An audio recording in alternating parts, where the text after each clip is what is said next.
કલ્પના કરો કે જે માણસ સવારથી સાંજ સુધી ધોમધકતા તાપમાં ઉભો રહીને માત્ર એટલું કમાય છે કે તેના પરિવારને 2 ટકનું ભોજન મળી શકે, જેનું ઘર ભાડાનું છે અને જેની સંપત્તિ માત્ર પ્લાસ્ટિકની નાની મૂર્તિઓ છે. અને અચાનક એક દિવસ તેના દરવાજે સરકારી વિભાગની એવી નોટિસ આવે છે જેને વાંચીને તેના પગ નીચેથી જમીન સરકી જાય છે. આ કોઈ ફિલ્મની વાર્તા નથી, પણ ડાકોરના પવિત્ર ધામમાં બનેલી એક વરવી વાસ્તવિકતા છે. કરોડો રૂપિયાના ટ્રાન્ઝેક્શન અને ઇન્કમ ટેક્સની નોટિસ જ્યારે સિસ્ટમની એક નાની ભૂલ કોઈ ગરીબનું જીવવું હરામ કરી દે છે, ત્યારે સવાલ એ થાય છે કે શું આ ડિજિટલ ઇન્ડિયામાં કાગળ પરના આંકડા જોયા પછી જમીનની હકત જોવાની તસ્દી કોઈ લેશે? નમસ્કાર દર્શક મિત્રો, BS90 ન્યૂઝમાં આપની સાથે હું છું શ્રદ્ધા. આંકડાની માયાજાળમાં ફસાયેલો શ્રમિક. ખેડા જિલ્લાના સુપ્રસિદ્ધ યાત્રાધામ ડાકોરમાંથી એક એવી ઘટના સામે આવી છે જેને સરકારી તંત્રની કાર્યપ્રણાલી પર અનેક સવાલો ઉભા કર્યા છે.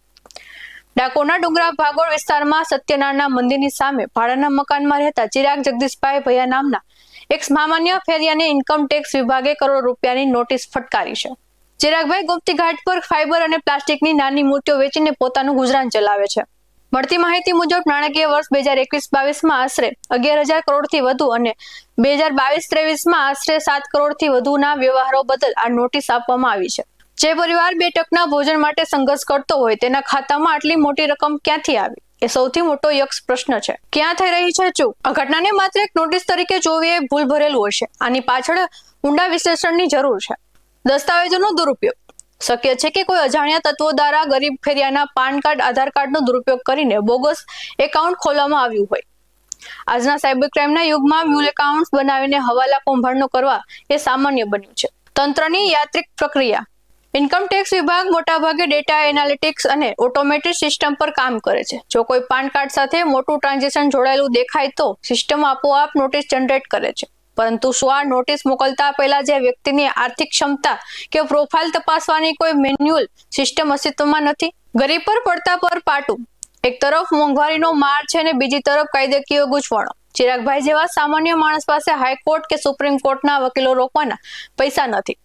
આવા સમયે તંત્રની એક નાની ક્લાર્ક લેવલની ભૂલ પણ એક પરિવારને આત્મહત્યાના આરે લાવી શકે છે. અહીં સીધો સરકાર પર પ્રહાર કરવાને બદલે આપણે સિસ્ટમ સામે સવાલ ઉઠાવવાની જરૂર છે, જે સામાન્ય નાગરિકોને રક્ષણ આપવાને બદલે તેમને ડરના ઓથાર હેઠળ જીવવા મજબૂર કરે છે. શું ઇન્કમ ટેક્સ વિભાગે નોટિસ ફટકારતા પહેલા પ્રાથમિક તપાસ કરવાની તસ્દી લીધી હતી? શું તેમને નથી દેખાતું કે ભાડાના મકાનમાં રહેતો વ્યક્તિ 19 કરોડના વ્યવહાર કેવી રીતે કરી શકે? જો આ પાન કાર્ડનો દુરુપયોગ થયો છે તો બેંકિંગ સિસ્ટમે KYC પ્રક્રિયામાં ક્યાં ચૂક કરી? આટલા મોટા ટ્રાન્ઝેક્શન થયા છતાં કોઈ એલર્ટ કેમ ન આપ્યું?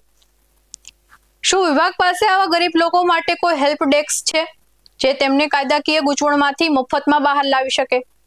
ડાકોર જેવા પવિત્ર ધામમાં શ્રદ્ધાળુઓની સેવા કરતા ગરીબ લોકો સાથે જ્યારે આવું થાય ત્યારે સ્થાનિક વહીવટતંત્ર કેમ મૌન સેવી રહ્યું છે? ચિરાગભાઈની આંખોમાં રહેલો ડર એ સિસ્ટમની નિષ્ફળતાનો પુરાવો છે. પડતા પર પાટું સમાના નોટિસ માત્ર એક કાગળ નથી, પણ એક ગરીબ માણસની આજીવિકા પર થયેલો પ્રહાર છે. જરૂર છે કે ઉચ્ચ અધિકારીઓ આ મામલે હસ્તક્ષેપ કરે અને આંકડાની પાછળ છુપાયેલી સત્યતાને તપાસે. ત્યાં એવું ન બને કે મોટા માથાઓ ગરીબ ફેરિયાના નામે કરોડો રૂપિયાનો કૌભાંડ કરી ગયા હોય અને તંત્ર માત્ર કાગળ પર લડાઈ લડતું રહે. આશા રાખીએ છીએ કે ચિરાગભાઈને ન્યાય મળે અને તંત્ર પોતાની આ આંધળી દોડ રોકીને માનવીય અભિગમ અપનાવે. આવા જુદો અહેવાલ સાથે મળતા રહીશું. તમે અમારી YouTube ચેનલને સબસ્ક્રાઇબ કરવાનું, અમને Facebook અને Insta પર ફોલો કરવાનું ભૂલશો નહીં. બાકી અવનવી અપડેટ્સ મેળવવા માટે આપ જોતા રહો BS90 ન્યૂઝ. નમસ્કાર.